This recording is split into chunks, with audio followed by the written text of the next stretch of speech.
Oh my God. I can't believe this was on that. I can't believe this was on the shelf. I remember this day. I was so busy and oh my God. I mean, I was barely functioning. I had so much going on. I think this picture took like maybe 4 minutes because I only had 4 minutes.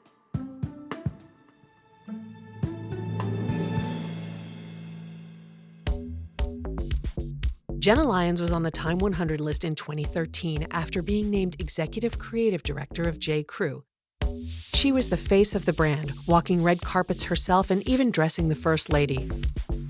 Lyons left the company in 2017 and began to rethink her life, always creatively. Today, she has her hands in furniture design in a line of natural-looking fake eyelashes and is starring as the first openly queer member of the Real Housewives of New York. I had done what I was supposed to do my entire life, getting married, having a child, working hard. I worked my ass off. And I sacrificed and put a lot of things aside doing that. I didn't take any risks, and I really couldn't for a lot of reasons because I was sort of part of this brand. And I'm not a part of anything other than myself at this stage. Watch out. There's not a lot of gay women on TV. There's Rachel Maddow and Ellen DeGeneres, but there's very few if you really think about it. I think if I had seen myself when I was young, I think that might have been a healthy thing for me. So I felt like maybe it was important to show up.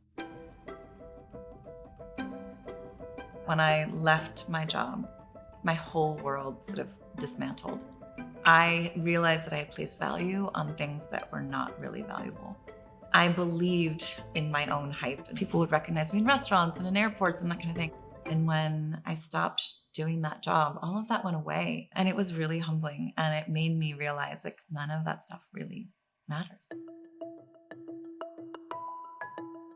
I resisted and stayed away from social media for a very long time. I did a TV show for HBO Max and they were like, you gotta do it.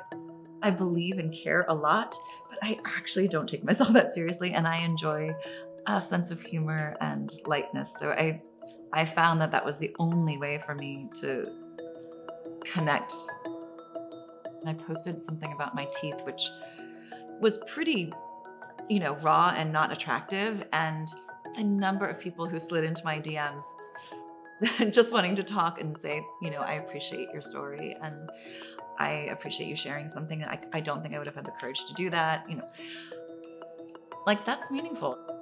Everyone feels deficient in something. And I think that particularly now, there is this desire to create a perfect visual life, and it's just not real. I find that connection of being honest about how things are really going to be much deeper and more interesting than creating a fake, false scenario and narrative that isn't really true.